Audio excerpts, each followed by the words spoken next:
I saw a somewhat related meme recently. I want to get your opinion on it. Let me quickly look it up on my phone. I thought it was quite amusing. I think I saved it. Yeah, here it is. Um, it's a drawing of a couple of medieval peasants working in the fields, and the text says, medieval peasants worked only about 150 days in a year. The church believed it was more important to keep them happy with frequent mandatory holidays. You have less holidays than a medieval peasant. Um, could we say that life was, if that's true, could we say that life was, at least in some ways, kind of more chill back then, if we forget the Mm. disease and war, or is that not Well, accurate? it's difficult to measure how much or how often people worked during the Middle Ages. Hmm. A lot of it was seasonal work. For example, during harvest time, which was during the summer, late summer and early autumn, people worked very hard to bring in the crops. And then the rest of the year, they would not have that urgency. So a lot of the work was, especially agricultural work, which the peasants performed, was seasonal work. So you have to remember that it followed the seasons of the year, which is, quite different from a lot of the work that we perform in the modern age. Um, so it's very much tied to the land, tied to the rhythms of the season. Um, so, I mean, it's sort of hard to compare it because, people could work quite intensely, quite hard at certain seasons of the year and then not work not so hard. And certainly they Okay. had a lot of religious holidays, of course. But I think it is estimated that, one of the interesting things that came out of the Black Death is that there was so fewer people available for work. This is called the supply side shock. There wasn't that supply of labor. So their labor became much more valuable. So they were able to work less than before because Hmm. they could earn the same amount in less time because the wages were that much higher as a Okay. result of the Black Death. So they actually could perhaps work half the year. Kind of leverage a little bit their position there. Yeah, that's right. They could work half Okay. the year, which is Yeah. what the cartoon is saying. They could Okay. work. They could, Yeah. there's 360 days of the year. Yeah. They could work half the year and earn Yeah. as Okay. much as if they worked like 260 Okay. days of the year. So this meme kind of is connected to the after the Black Plague That's already really occurred, post kind of. plague. Yeah, Okay, that's post plague. Yeah, exactly. yeah. So Okay, that's but if we go a little bit back to the origins, do we know anything about how the plague first entered Europe? I remember reading a while back that there was a siege somewhere in the Middle East during which the Golden Horde was yeah. throwing infected corpses over the city walls, where a couple of Genoan merchants were trading at the time.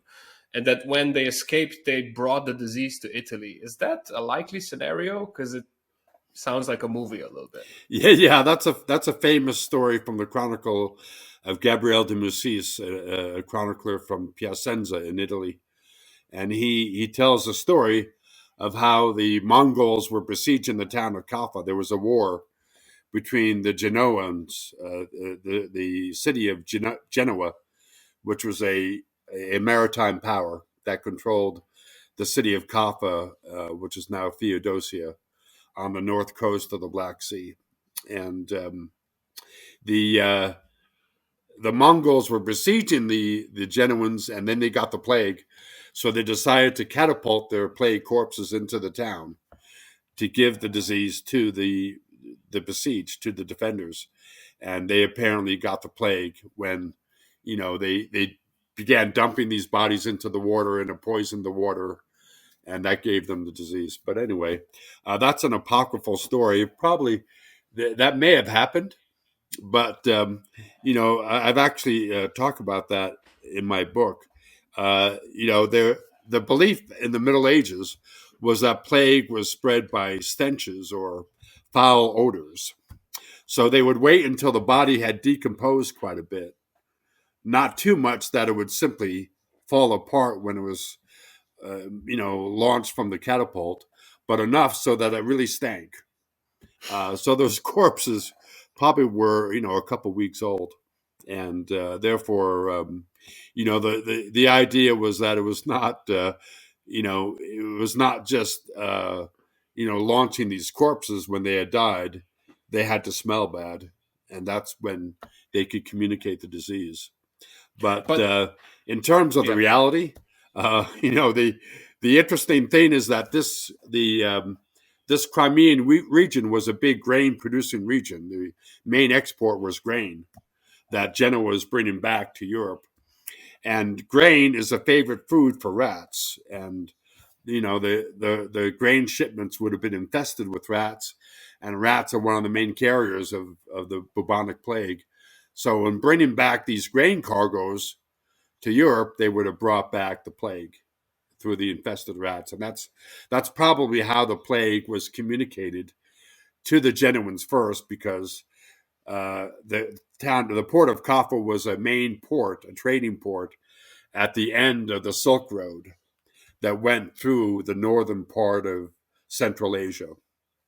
Hmm. And the So, disease spread along this trade route and then came to the port of Kaffa, and then the Genoans brought the disease back to Europe in their grain shipments. And by the way, this is still a big grain producing region. Ukraine, for example, is a big supplier of grain, as we all know, from the war that's going on there.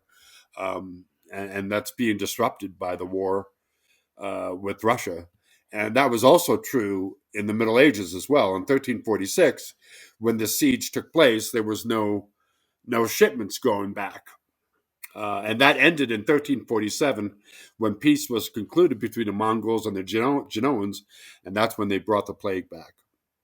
but how come the Mongols didn't get infected then? Were they already immune, or No, they were if infected. there's some grain of truth to this story?